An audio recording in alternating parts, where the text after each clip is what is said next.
Cindy Nachman-Senders. I've had the pleasure of knowing Cindy for a couple of years now. Of course, I've known her husband for many more years. Cindy is really, really great to talk to, engaging. Luxury travel. She's an expert at it. She understands it. She sat on a board of one of the biggest luxury hotels in the world. Her main bread and butter, what she does best, is event planning. So it goes right alongside with the hotel industry, what to look for if you're putting on an event.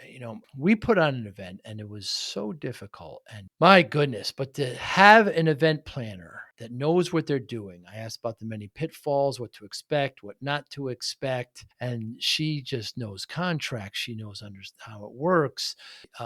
She made a point of saying more than once that you go to an event and somebody says the hotel did a great job, and she'll say no, it wasn't the hotel, it was the event planner. But it's a great conversation about that, about luxury travel, about events, what to do, what not to do. I also asked her the role about speakers and podcasters, and of course her view on discipline. It was very interesting too, very unique. Thanks so much for watching and listening. Hi, I'm Joey Pinz, and here's my 45-second introduction. After starting my business in the 90s, I started developing poor habits of eating in my diet because of working way too much. Before you know it, I found myself 340 pounds. The doctor told me if I don't lose the weight, I'm not going to see my daughter graduate. Took the next 7 months, lost 130 pounds. People think there's some secret. Ask me, how'd you lose that weight? Like there's some secret. There is no secret. How'd I lose the weight? Just one word: discipline. I've had other successes in life, and I attribute them all to discipline. Now, I'm not the king of discipline, but I believe that it can help all of us. Friends, colleagues convinced me to start a podcast. The podcast mission: how do we better ourselves and society? I talk to interesting people in health, fitness, sport, wellness, business, technology, science, art, and culture. And I eventually ask them how discipline plays a role in their life. Podcast vision: growth through learning from others.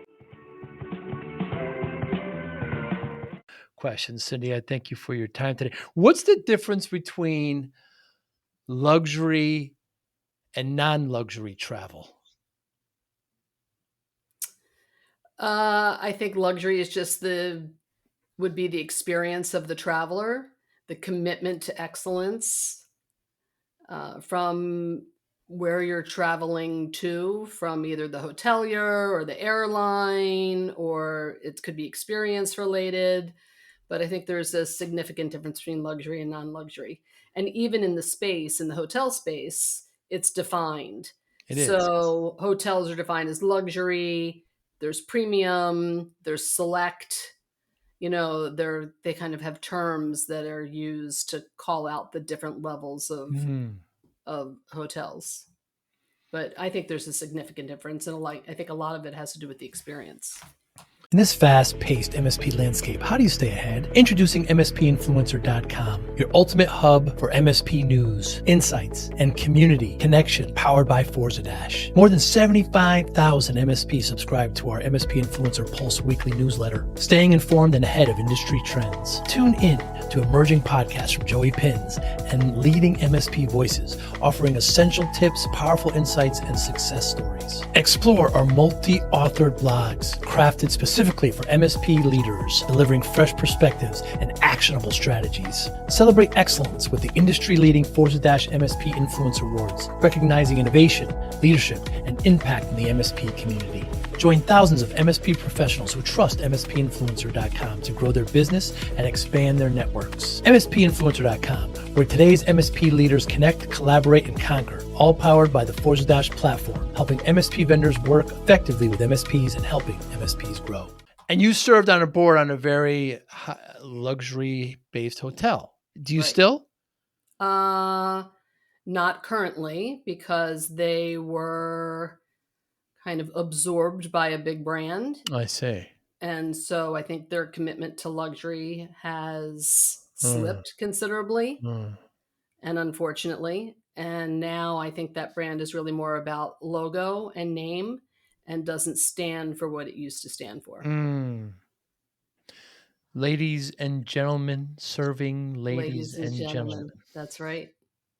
And for anyone who knows or has been affiliated with that brand, they will know exactly who you're talking about, because that's an iconic term. It's one of my It's an favorite. iconic statement. It's one of my it's Right, exactly addresses their audience. It was one of my favorites. right, Yeah, right, and it's a shame, yeah. um, because the experience that they were committed to was really exceptional. Definitely the gold standard Mm. of luxury travel and experience. But I would assume, Cindy, that that's lucrative. Why would another firm that comes in jeopardize that? Well, number 1, I think they're resting on their laurels, I see. right? Kind of riding the wave of what came before. And I also think it's more expensive to run a luxury property than it is not. Certainly. And ownership really wants to drive rate. After COVID, everything changed. Wow. So I'm sure you're aware, but hotels are basically run by management companies. They don't typically own the real estate and run the hotel. So you have ownership groups, you have REITs, you have it could be the, school board of Sheboygan, whatever, that owns a hotel. And, their main priority is to drive rate, to make a profit. It's a business for profit. Secondarily, of course, they want to give people good experience. But Mm. I have seen after COVID that commitment to quality shift. And I've seen independent brands come in and really take up some of the slack where some of the larger brands have left a void. And I really think that the independent brands have a competitive edge Mm. because they're more nimble, they're not as big, they don't have the overhead, they can move quickly, they can make decisions, they can adjust to the current environment. And they've brought in a lot of talent from some of the bigger brands when people jump ship, either after COVID Hmm. or because of being disillusioned with the lack of commitment to excellence and to customer service. Heads in beds, right? Heads in beds. But Yep. I mean, these days points are very important to the consumer, right? Because the big player in the industry has a pretty good points program. But if you take a look at that points program, you'll see that that program has shifted in terms of how many points you need Oh, to really? stay at a luxury property. The shift has been dramatic. And if you follow the trades, you'll see that a lot of people are complaining that big brands are no longer, and the one big brand in particular that may or may not start with an M, Yeah. um, may or may not kind of follow the protocols that they have set forth in their programs. So Mm. premium travelers are not getting the upgrades. They're not getting the benefits. They're not getting, maybe they're getting that 4 o'clock checkout, but a lot of times they're Mm. not getting what they think they should be getting. It's really turned the whole points program and the loyalty program on its head. In my opinion, what loyalty has been about is collecting the data. Mm. I think it is data mining wrapped in a points and loyalty program. Mm. Now, what I want to make sure is that when this comes out, that I don't get canceled a la Jerry Maguire, right? I don't, so many times I've wanted to write a manifesto and talk about these things, but I don't want to be the one who wakes up tomorrow and, has enemies in the industry. But the fact is that these things are on my mind. It's not fair. It's not fair to the business traveler. It's not fair to the consumer that thinks that they're giving the loyalty, but the loyalty is really one sided. Mm. So where are premium travelers to go? Well, I think premium travelers are looking and hopefully, they're dispersing their loyalty to independence because I think there's a lot of very good independent Mm. brands out there.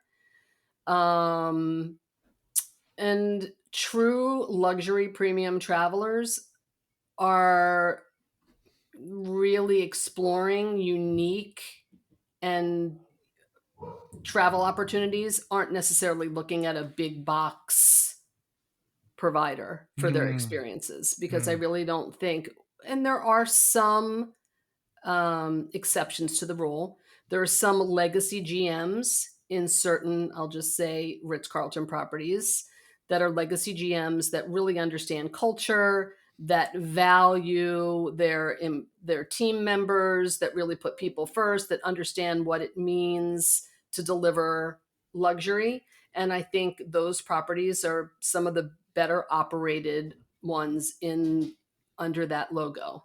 Hmm. What? But Yeah, Marriott, when they laid off over 800 people recently really. from corporate, mostly senior level people, I think it's because Wall Street was looking at their profitability. They are Mm. not as profitable in as Hilton and other brands, and I think they reacted. They laid off, like I said, a lot of people from HQ, a lot of senior level people. So they got rid of a lot of talent. And I believe they're shifting to more of a franchise model.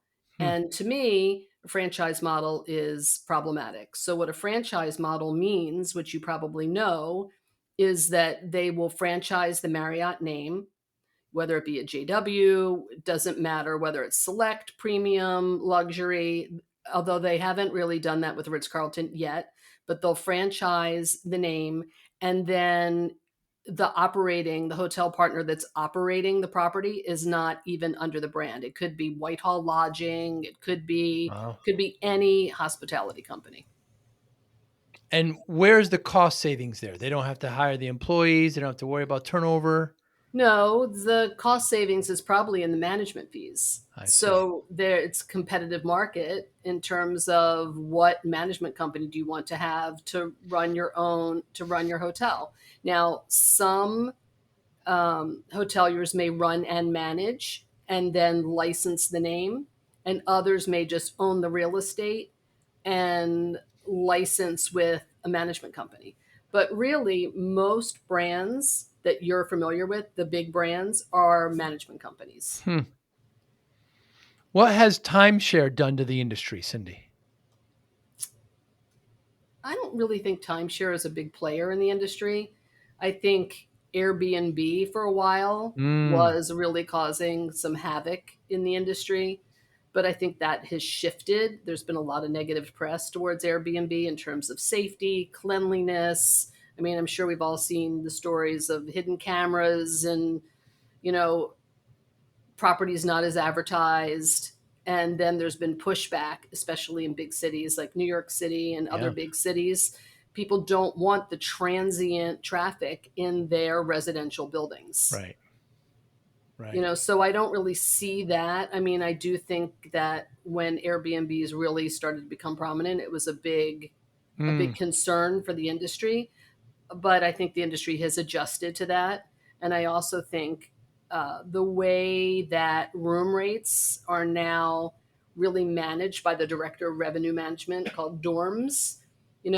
Everything is managed by director of revenue management. No really? longer are room rates predicated by, someone just on property, just deciding, okay, this is what we want our rates to be. There's algorithms. They Hmm. take a look at city compression. They take a look at what's going on, and they determine, and they adjust accordingly based on, maybe they have a projection of what the rate should be, and then a citywide comes in, and those rates skyrocket. Hmm. And if you take a look at even online web rates, you'll see when there's compression in the city because a rate could be $200 the night before, and then that rate could go up to $1,400 the next Wow. night based on compression. On compression. When I say timeshare, aren't many hotels offering timeshare options within them? Or do I have that wrong? Mm, no, I don't. I mean, maybe some luxury properties. Like, I think Right. there's residential components in a lot of luxury properties. It's a way to get those real estate deals done by Mm, offering a residential component.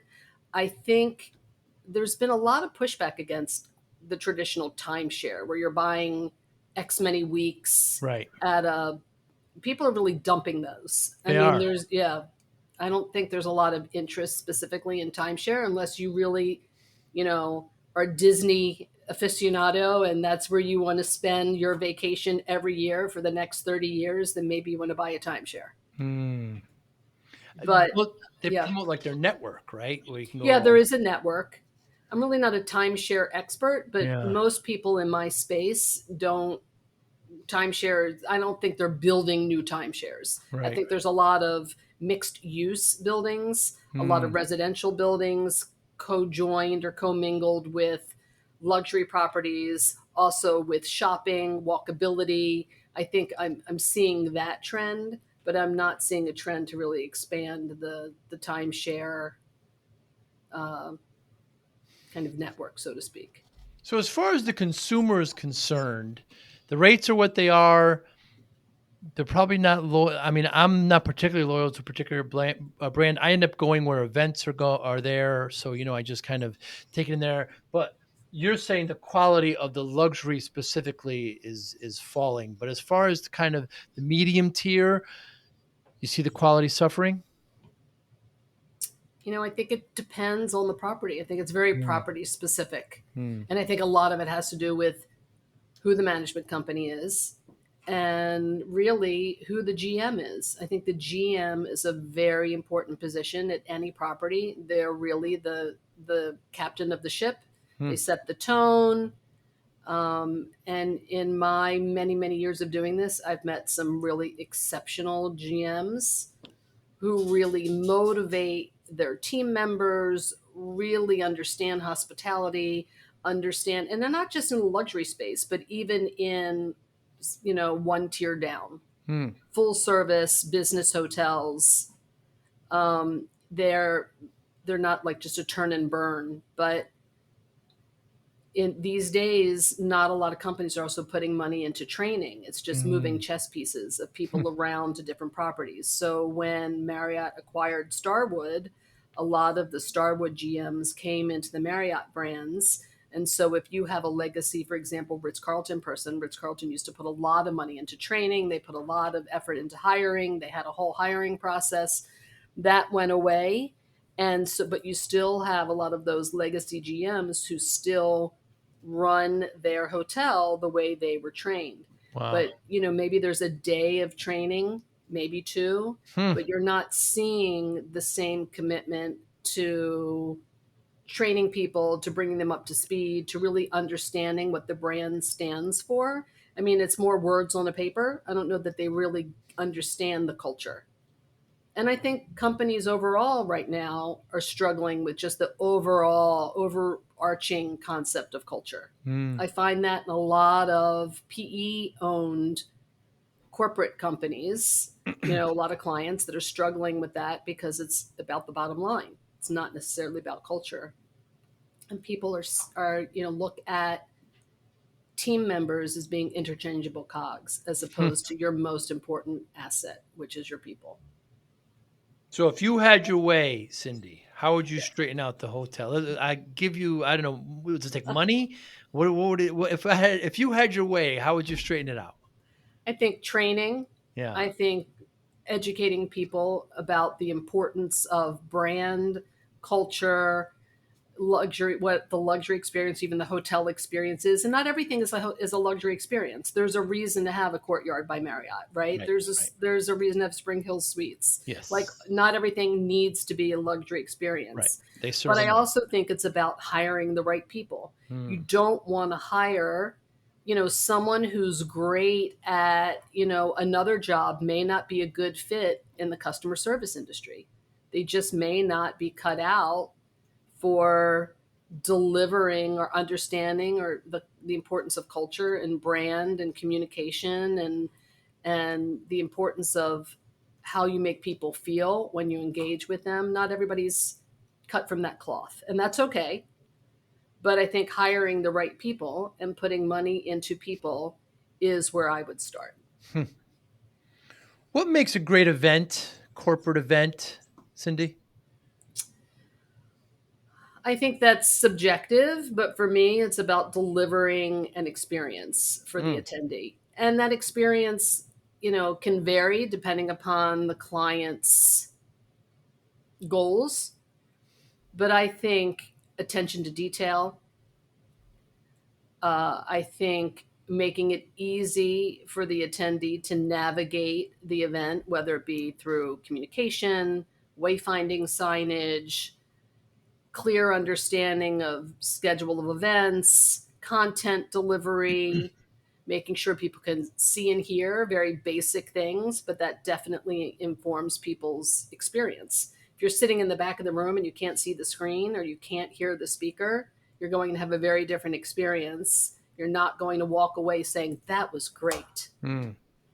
And if you're an internal, if it's a meeting where you have your internal stakeholders and you're trying to communicate messaging or, this is what's going on for the next year, if people can't hear, see, or understand, you're wasting your money in bringing people together. Corporate events are also a great opportunity to build culture. A lot of clients now are fully remote, and bringing Mm. people together under one roof is a great way to really show a dedication to your employees and to demonstrate culture and your commitment to team. Hmm. And what role does the hotel itself play in a great event? Well, a very important role from a physical perspective, Mm. certainly. You need to have a venue that can has the right capacity for your goals, ceiling heights, lighting, all of the bits and bobs that make a great event, enough room to have coffee breaks and things like that. But really, people think, oh, the hotel did a great job. I'm telling you right now, the hotel did not do a great job. There is Really? a meeting planner somewhere. Now, Yeah. the hotel plays a supporting role. Like they have to cook the food and bring it out on time and make sure that it tastes great. No one, walks away with food poisoning and all of that. So the hotel does play a big role. But somewhere behind the scenes, there is someone pulling the strings of that puppet, making Mm. sure that things run Mm. smoothly. And so when I hear, oh, the hotel did a great job, I guarantee you there's a meeting planner somewhere who did a great job. When hiring a meeting planner, Cindy, what questions the company should they be asking? How do they qualify a good meeting planner? Well, I think looking at their experience, Yeah.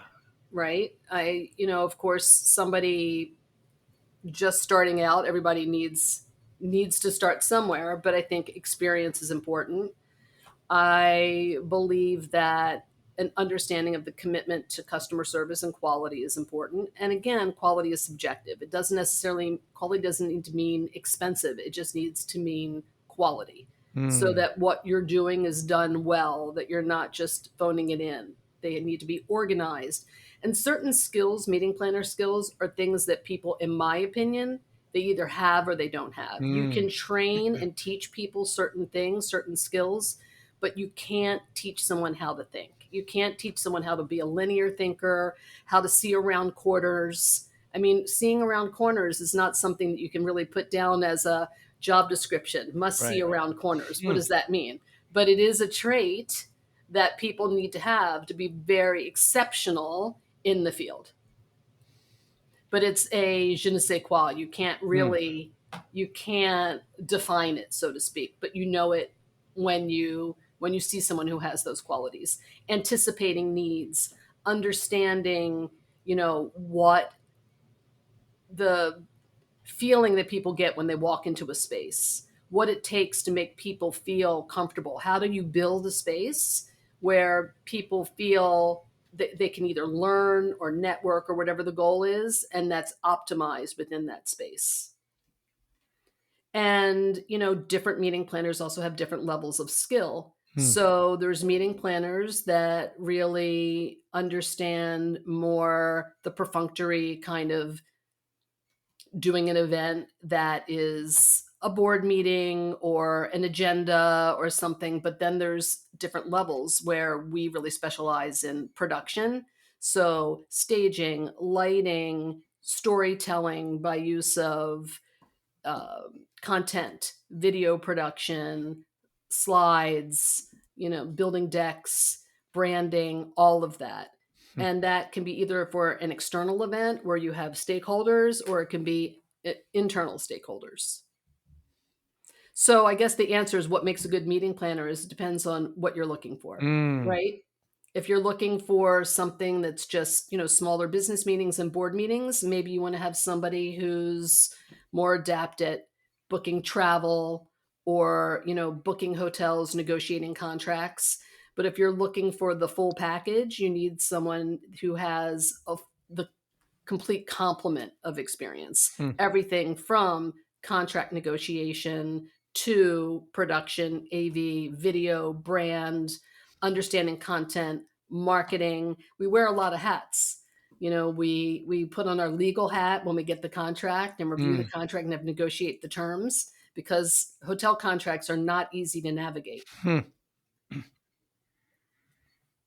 Has technology, specifically AI, helped or hurt the meeting planning business?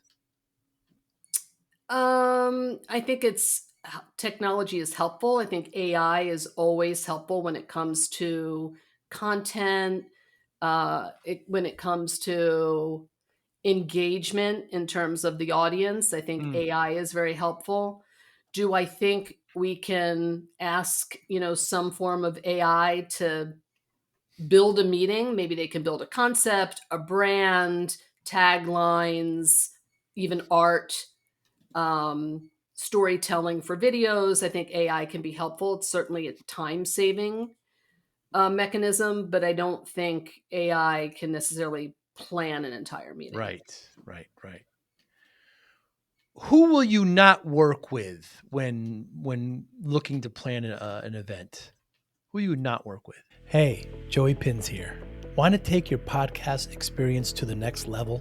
I'm excited to invite you to become a YouTube member. It's the absolute best way to support the channel and enhance your connection. Join our amazing community and unlock the incredible perks, custom loyalty badges, exclusive emojis, and priority comment replies. Your voice will always stand out. Be the first to watch new videos with early access, receive special membership shoutouts, and get exclusive behind the scenes photos and updates. Dive into content available only to our members, special videos, deep dives, and insider perspectives.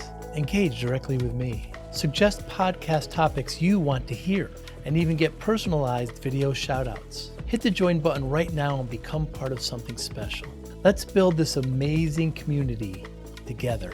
I can't wait to welcome you as a new member. Join the Joey Pinz family today.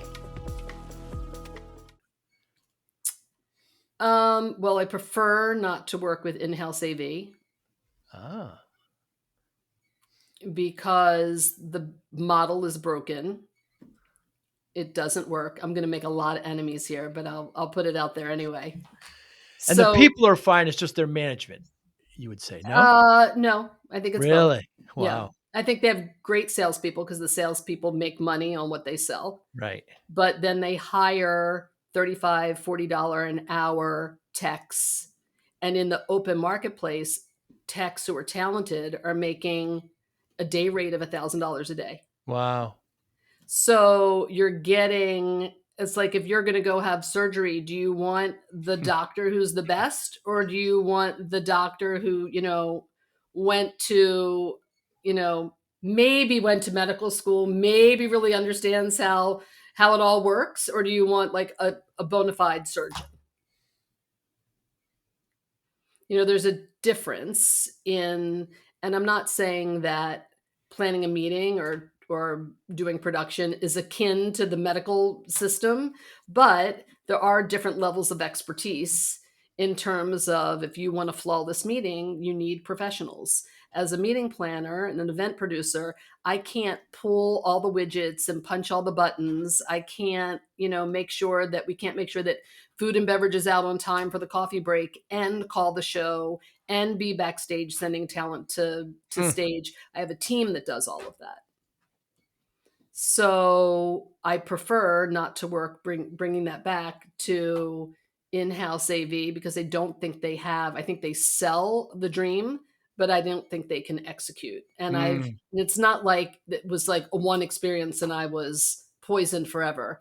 It's something that, I've experienced over and over again. And I'm the eternal optimist that I hope, well, maybe this time it will be better, but Mm. it's never better. And the value prop is the hotel gets a very large chunk of whatever they're a third party. So the hotel gets a very large Ah. chunk of whatever the AV company sells. So from a value proposition, you're getting the equipment isn't as good, the people aren't as good, but you're still paying a premium. Hmm. So we, as a rule, unless, I can really, it's not a complicated show. It's like an, LCD screen and, a projector and some pipe and drape. We, as a rule, bring in our own team because as part of what we do, we also have to control the environment. I can't deliver something to the level that I want to deliver it if I can't control it. Hmm. So outside AV is the answer to that question. Or inside AV, sorry, internal Yeah, AV, yeah, right. internally, yeah, yeah. So when somebody wants to plan a meeting, what should they have ready before they look and hire a meeting planner? Well, I think they need to have kind of a goal and plan mapped out. What do you want to achieve? What's the Mm, purpose of the meeting? A budget, certainly. Who are you trying to attract? Is it an internal meeting? Is it external? Is it a money-making endeavor? Is it to educate? What's the mm, purpose of the event? There are mission, yeah. so many different types of meetings. And under the umbrella of meetings are things like board meetings, incentive travel, which I'm sure you're familiar with. People make their sales goals and you send them on a fabulous trip, a president's circle to somewhere Mm. great where they have an incredible experience with their plus one for a week of fun in the sun or cold in the snow or wherever it is that you want them to go. And that unto itself is an incredible experience and um, is very important to take care of your team. And especially in sales, those experiences and those programs I think really move the needle Hmm. in terms of expressing loyalty for for your top achievers. So you talk to me about the events industry as a whole, pre-COVID, during COVID, and now post. So pre-COVID, I think the industry was definitely shifting towards the algorithms I talked about in terms of Yeah. RevPAR and rate, and that kind of shifted when people started building models for how to figure out how to drive rate. And but then during COVID, it was just insane. First of all, so many people left the industry. Right. Senior level people, people with 30, 35 years of experience. A lot of the big box brands gave people early retirement. They gave them opt out opportunities, to leave with a severance package, uh X amount of pay for every year that you were a part of the brand. Hmm. So there was definitely flight from the industry. And even those that didn't take a package, many people just left, shifted to different industries. Wow. People that I know went into senior living. A lot of people went into real estate, different um, employment opportunities that use a lot of the same skills. But I think people felt very burned and not everyone felt taken care of. I think there were Mm. some brands that did a better job of taking care of their people, but the truth is that we were in a very serious situation and no one was meeting in public. Hotels were closed for many, many, for a year. There were restrictions, 6 feet, and then so that really reduced the number of people you could put into a ballroom. You took a 40,000 square foot ballroom that had a capacity of a couple thousand people, and maybe if you were lucky, you could put 200 people in there. Jeez. So that really changed everything. Um, and then the rules kept changing, right? First you could, then you couldn't, then you had to be Right. masked, then you were unmasked, and then in terms of buffets, you couldn't have buffets. They all had to be Mm. served. So no Mm. one could like touch, which I think Yeah. is good anyway, but no one could do self-serve buffets. So the number of staff, then you couldn't get housekeepers. And Mm. then and for a while, rooms had to sit for 3 days before you could clean it. So in terms of inventory and inventory turn, you had to take so many rooms out of inventory during COVID so they could lay sterile for 3 days Mm, before a housekeeper could go in and clean. So that was just, it was a mess, right? Then, but the upside was people wanted to get out of their house. So mm, travel, especially if you had money, was the way to do it, right? People went places or they worked remotely from a luxury, hotel room. Um, and so that started driving rate, but it drove rate specifically in the luxury market. hmm, And then after COVID, I think those owners really loved those numbers. They loved seeing those high room rates. And, you get used to something. You're not going back. You're not going to have a room rate that's $800 a night. And then, all of a sudden after COVID, just kidding, it's now 450, mm, right?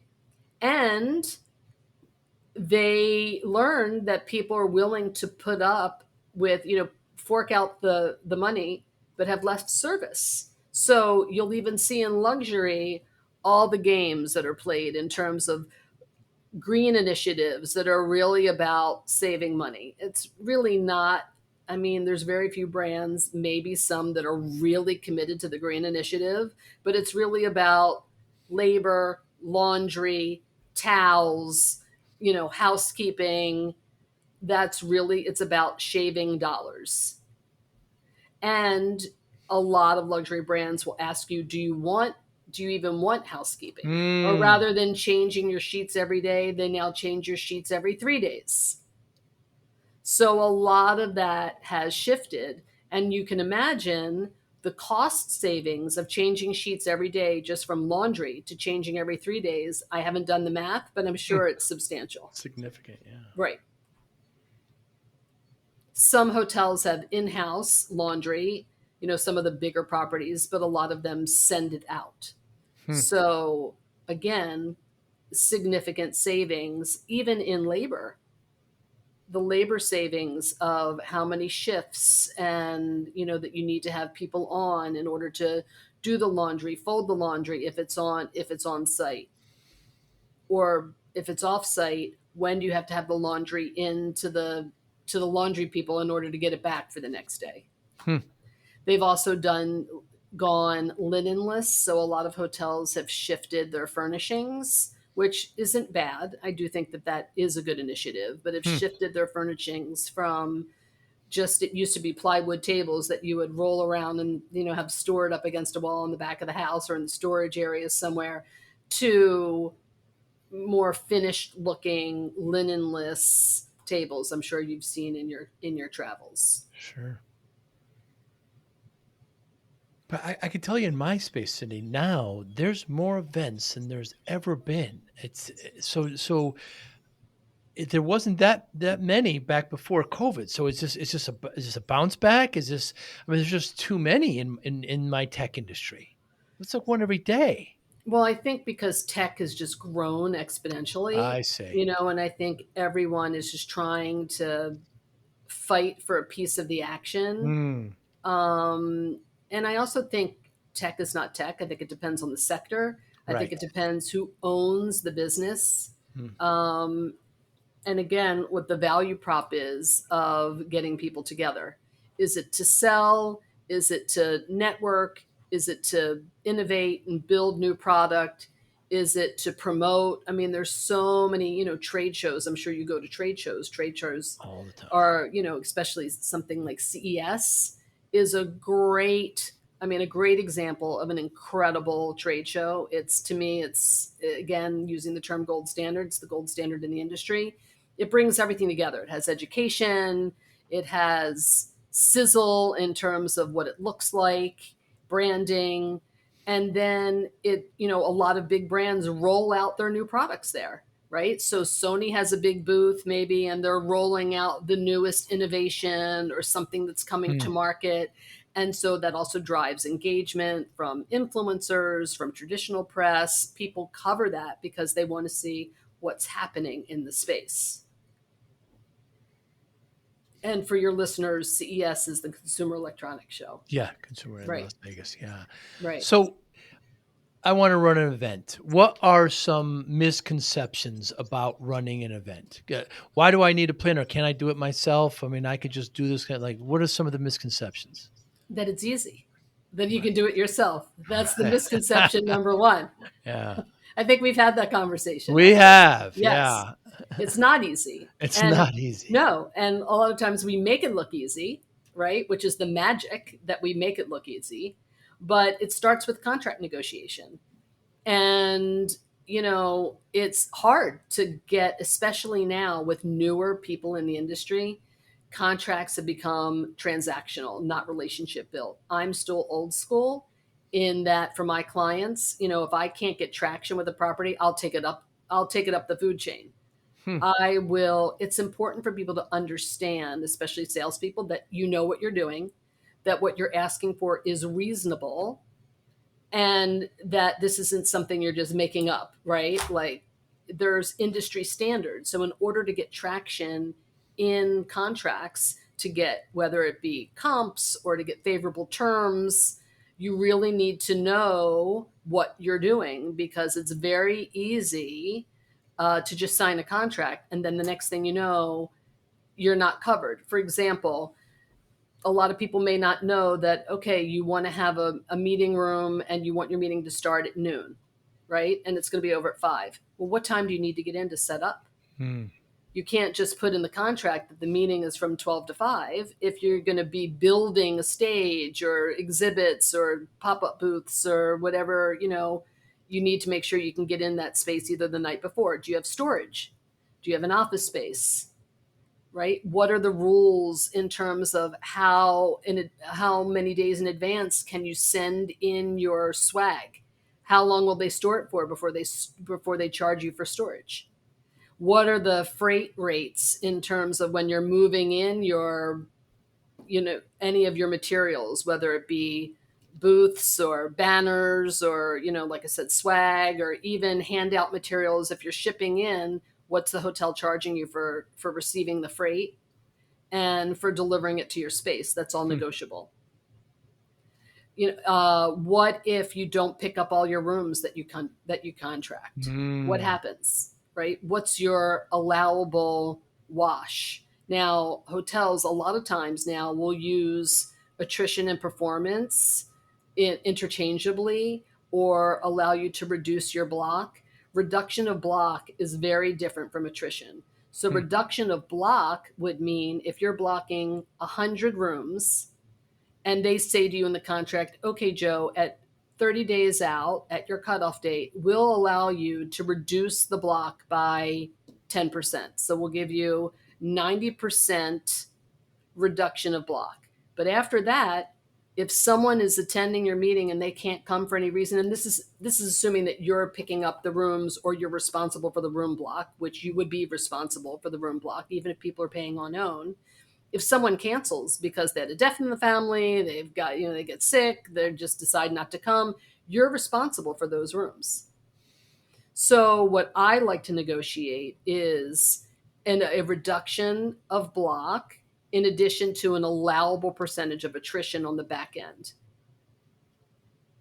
So at the back end, and that should be cumulative, not per night. So on the back end of your meeting, if you washed, you know, 3 people didn't come and it was for 3 nights each, right? So that's 9 nights if my math is correct. Of Math is Excellent. not my best. Yeah. You did a great job there. I, Three but I, times three. I I Yeah. landed it right there like a triple axel somersault with a half twist. But anyway, Impressive. 9 nights, right? That's great because those are 9 nights that you don't have to pay for. Mm. Otherwise, you're going to have to come up with the cash to pay for those 9 nights that did not pick up. Mm. So, and again, some of that is going to be predicated on the overall value of the business. What's your food and beverage spend? Right? Who is coming to the hotel? Is there opportunity for residual? So is it a bunch of CEOs? Is there an opportunity that if that hotel is incredible, that those CEOs are going to say, you know what, you have to go to that property. It was incredible. And they go back to their business and they tell their meeting planner or whomever books their meetings, that was an incredible experience. You should book a meeting there. Hmm. So, but in order to get the best deal for your client, you need to know what questions to ask. You need to understand the language. And you need to, because all of that really can impact what you're spending for a meeting. Not only that, what happens if there's a hurricane? What Hmm. happens if there's a flood? Now, there are force majeure, there is language in most contracts that are force majeure, act of God related. But okay, so let's just say nowadays you have to pay a deposit for a hotel. So let's say you're doing a big meeting. Let's say it's $1 million meeting, and the hotel requires that you pay 80% upfront, and then the rest of it is due 2 weeks out. So now you're into this hotel for a lot of money, Hmm. but a hurricane is coming.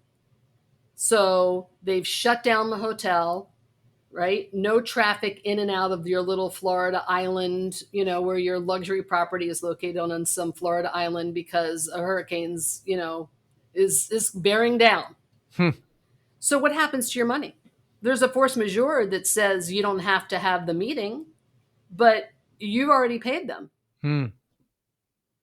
Those are the types of things that people don't think about that you need to put into a contract. And that's also why a meeting planner will also advise you to have insurance so that if there is a cancellation, you can recoup some of your losses now, or you can have a rebook um, provision in your contract that if there is a force majeure, that the hotel will take your money and apply it to a rebook.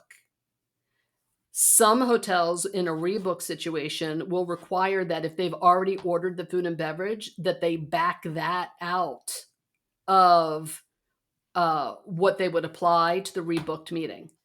Because obviously, food and beverage that you can't use is perishable, especially if it's already been ordered.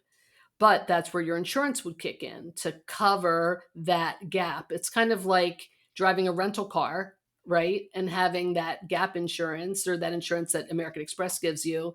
That if something happens to your car, the rental car, you just drop off the key and say, here you go. Hmm. So, especially when you're planning a really big event in terms of exposure, cost, very, very important. So What role? not everybody Yeah, knows those things. that's for sure, and Right. certainly you do. Yes. What role do you know freelance speakers and even podcasters play in events? Very important role. So speakers definitely, different types of speakers, of course. There's industry speakers, there's general subject matter speakers, motivational speakers, speakers that really can set the tone for a meeting, that can lift people up.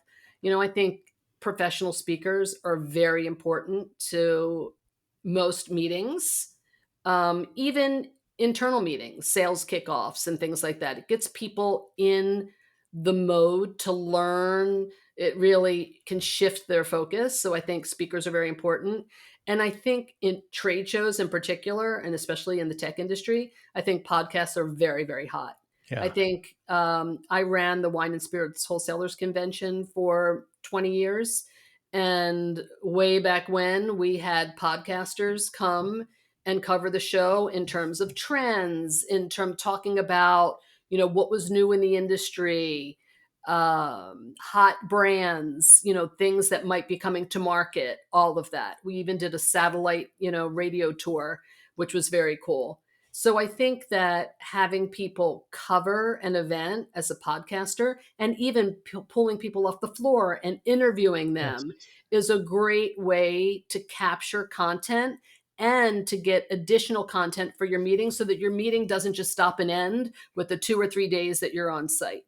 The good thing about podcasts and all of that and videoing and recording content is that it has a much longer shelf life. You Yeah. can also monetize it, which is another revenue stream if revenue stream is important to you. So not every meeting is about, or every trade show is about revenue. Trade shows typically are.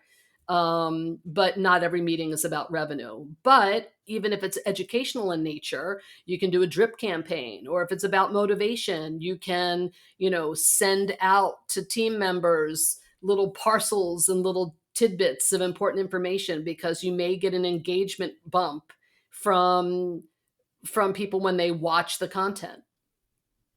So I think very important to Hmm. the overall design and concept for a meeting. You should look at all aspects of engagement, and in terms of the overall goal of what you're trying to achieve, which goes back to your question about where do we start? If you want to build an event or a meeting, where do we start? Hmm.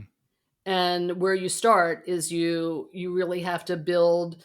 It's like building a house. You have to look at the foundation. What do you want to build, and how tall do you want to make it? How wide do you want to Hmm. go? Who do you want to live in the house? What's the purpose? Are there events for everything, Cindy? Are there events for event planners? I'm Yes, sure. Yeah, there are.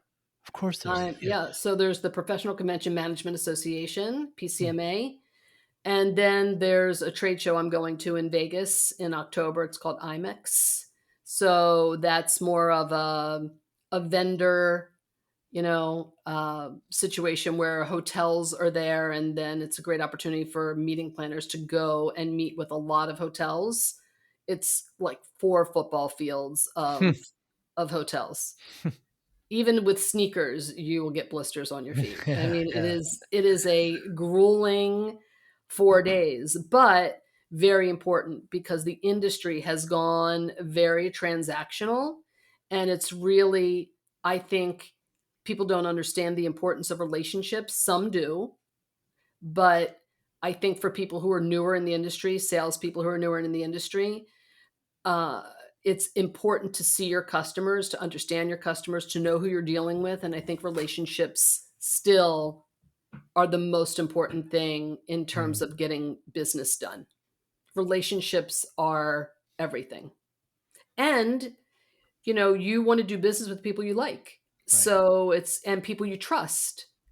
So I will purposely, if I'm looking at 2 or 3 properties and there's someone that I know and trust, I'm gonna put my business there, as opposed to maybe a property that might be just a little bit better, or maybe the room rate's a few dollars less, but going back to my I can't pull every lever and do everything myself, just, conversation. I trust have to trust that when I'm putting my business in a hotel, that they're going to execute to my level of Mm, perfection. mm, And knowing someone there helps me achieve that, because if not, I'm just another meeting.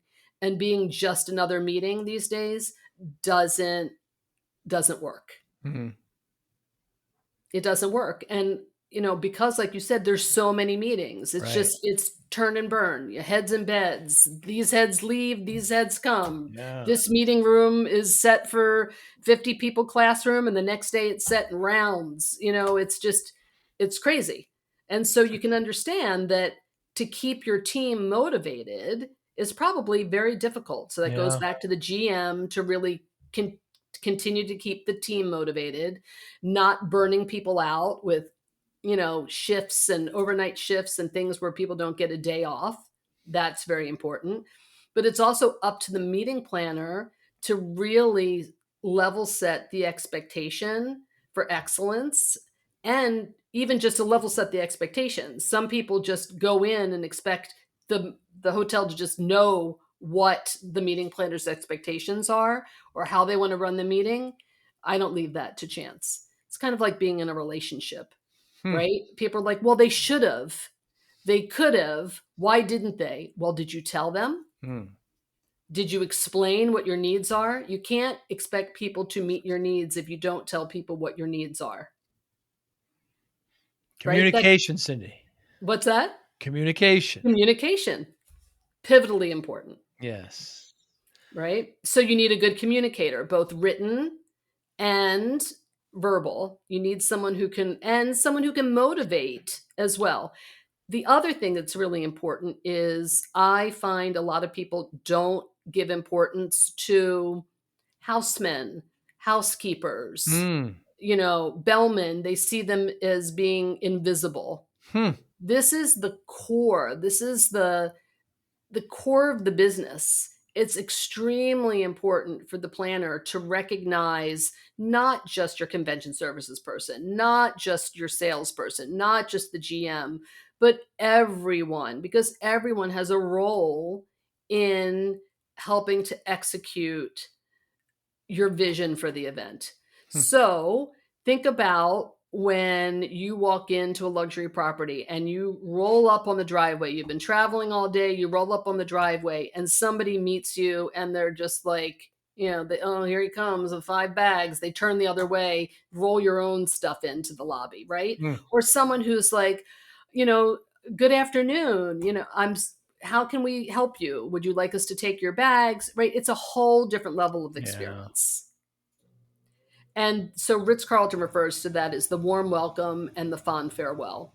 Hmm. So you want to greet people with the warm welcome because that sets the tone for the event. And then you want to give people the fond farewell because that's the cherry on top. That's your everlasting memory of what that event was. So everything could have been great until your departure. Hmm. They lost your luggage. Your car didn't show up to take you to the airport. You got locked out of your room Hmm. because you asked for late checkout, but they never told you how to go back and get new keys, right? So now you're at the MGM in Las Vegas and it's a mile to get to the front desk and you got to trudge all the way down to the Hmm. front desk to get new keys. It's irritating, right? Everything was great until then. So those are the types of things. And with all different people, right, at all different levels, providing service, that it's important to engage with. I'm sure. Have you ever had that experience with the key card not working? Of course. Of Right. course. You can't keep it anywhere near your cell Well, you phone or yeah. right. Well, you can't keep it near a cell phone or a credit card, but for anybody who gets a late checkout, most people know that your key card expires at a certain Yeah. time. Sure. So if you get a late checkout, you need to always ask, do I need new keys or are you able to extend? Some hotels have the technology that they can Interesting. extend your key card. Others, they need to issue new keys. And many of the newer ones, I actually do it on my phone. They actually do check in virtually, and it's just you have your phone to do that. And I remember one particular one where they said, "Hey, if you're leaving by 8 a.m., we'll give you 1,000 extra points." And I had an early flight, and away I went. So, I mean, You they're know calculating. why? They had booked a room. Yeah, well, first of all, they want to turn the room and they want Yeah, their housekeeping staff to be on a shorter, right? So they can get those housekeepers in early and get them out. lots of money saved. Lots of money saved. Cindy, has there been anything in the last month or so that you've changed your mind on? Well, not my husband, so that's good. Well, that's good. Yeah, that's good. John is a wonderful man. Yes, he is. Anything that I've changed my mind on? Probably not. I think you probably can gather I'm a fairly decisive, kind Yes. of focused. It's maybe I've changed my mind on really understanding people's motivations sometimes. I think you could think it's Hmm. one thing and then and then you learn it's something else. So you try not to be disappointed by um, what you may think is something that's true and something that is coming from a place of good that really has kind of nefarious underpinnings. So I think sometimes that happens. Hmm. But I'm really not a waffler. I'm really more of when I have an opinion, I don't typically change my mind unless someone disappoints me or proves themselves to be, untrustworthy. Hmm. Um, yeah. Well, I'll tell you one thing. I've been asking you what seems like years to be on your podcast. On the podcast, you finally came on, so maybe you changed your mind about that. I appreciate. So I Well, I start guess you're not nefarious. I came perhaps to that the opinion that conclusion. It you're took this long. trustworthy, and your commitment to discipline. Maybe, maybe, I maybe. find to be very admirable and all of Okay. that. So Yes, so on that point, so I started my business in the 90s, and I was working way too hard. Of course, that's when I was introduced to John. And I wasn't eating properly, Cindy, and I was, next thing I know, I'm at the doctor. She tells me I'm at 340 pounds. So I had gained all of this terrible, terrible weight. And she says to me, if you don't lose this weight, you're not going to see your daughter graduate. So it scared the life out of me. Next 6, 7 months, lost about 120 pounds, kept it off. People ask me how, like there's some secret. How'd you keep it off? How'd you remove it? And I said, just discipline. Right? You just right. said it's just focus, motivation, routine, etc. How does discipline play a role in your life, Cindy? So I'd like to say that I'm as disciplined as you are when it comes to diet. Mm, Um, but I think, first of all, I don't think discipline has to be, in order to have discipline, I don't think you need to necessarily have it in all aspects of your life. I think some mm, people are better in some aspects than others, right? But I think discipline is important in terms of doing the things that you don't necessarily want to do, but you mm, need to do, mm, right? It's pushing through gosh, I really need to do this tonight. I really need to turn this contract tonight because if I don't do it, tomorrow is going to be hell. Or putting the discipline to not dial it in, not get sloppy, always reinvent, always seek to be better. When you've been doing something for a long time, I think people can sometimes rest on their laurels. mm, And I think it's the discipline of reminding yourself that you can never rest on your laurels, that you're only as good as the last good thing that you did. So you have to constantly reinvent, read, have the discipline to continue on your kind of educational and growth journey, even when you may think, I've been there, done it, seen it, and there's nothing more for me to learn, but there's always something more to learn. So I think the discipline of really pushing yourself forward, having that forward momentum and inertia when it's easier just to stay stagnant. mm, So I think mm, discipline, and the discipline to expect excellence, because mm. excellence isn't easy. So to not take the easy path. I mean, I wish I had the easy button on my desk that I could just push, but you will see my desk has no easy button. Mm-mm. There is no easy way to get things done.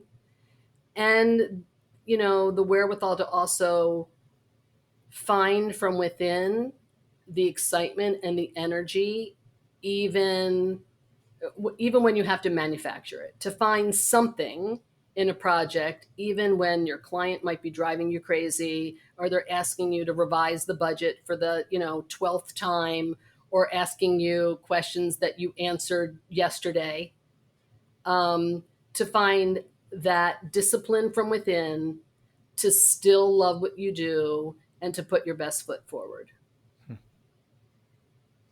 Does that resonate with you at all? It's not the same as losing weight. It's not the same as, being told that you're not going to see your daughter Right. graduate if you don't lose all of that weight, which is extremely difficult. That kind of discipline is really, really hard. Like my son has the discipline to work out every day, to go to Mm, the gym every day. mm, I wish I had that kind of discipline. I mm. tell him I work out my brain every day and I Sure. don't have time necessarily to work out my physical being every day. That is something that I'd like to be more disciplined about.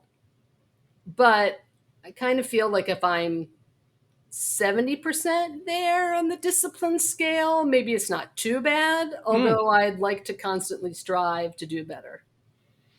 That's interesting. Want to show your love for discipline, inspiration, and the Joey Pinz podcast? Now's your chance. Introducing the brand new Joey Pinz merch store, where style meets discipline. Choose from premium apparel, cozy hoodies, stylish hats, durable bags, and your new favorite coffee mug, all featuring the iconic Joey Pinz logo. Perfect for podcast fans, discipline enthusiasts, or as unique gifts for friends and family. Every purchase supports the Joey Pinz Discipline Conversations podcast, helping us continue to inspire greatness and promote positive change. Visit joeypins.com/store today and wear your discipline proudly. Joey Pinz merch. Wear it, share it, and live it. Discipline scale. There's no right answer. I've asked now over 700 people that same question, and your answer might differ tomorrow, right? Right. There's no right answer. It's just all perspective. My ongoing thesis, of course, is that discipline is a spectrum, but I still enjoy talking about it and hearing the answers. What motivates you, Cindy? What motivates me? I think job well done. Hmm. I think that, I can't say that money and being successful isn't a motivator, but I think it is part of job well done. Hmm. Um, so what motivates me is knowing that a client is happy, that I can still surprise and delight people. I'm a fixer, I'm a nurturer. Hmm. Those things motivate me, they feed me. Um, and so, as long as I'm nourished by what I'm doing, then I'm motivated. Hmm. If people don't appreciate your hard work or your efforts, or like you said, it looks easy, oh, the hotel did a great job, right? It's sometimes that's harder because you've just given someone your spleen and you've bled for them, and they don't understand. To me, that understanding of your level of commitment to their business is important. That's Hmm. important to me. That feeds me and that motivates me. Appreciation, Yeah. impact. Hmm. So, given those motivators, how do you measure success? So in my field, success is extremely measurable, right? Mm. You engage with attendees, surveys. What did you think of the meeting? What are the engagement scores? What could you do better? And feedback is a gift, even if it's hard to take. It's very important that you get the feedback because you can't improve without feedback.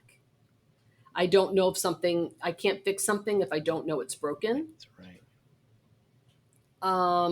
And your best customers will give you feedback. The customers that don't give you feedback and go away, people don't understand that you don't want that kind of customer. You want the customer who will give you feedback because they're engaged and because they want you to be your best. Hmm. So I think success is measured by, you know, whomever the stakeholder is, whether it's the end user client, whether it's their attendees or their customers, and what their experience is in what you created. Hmm.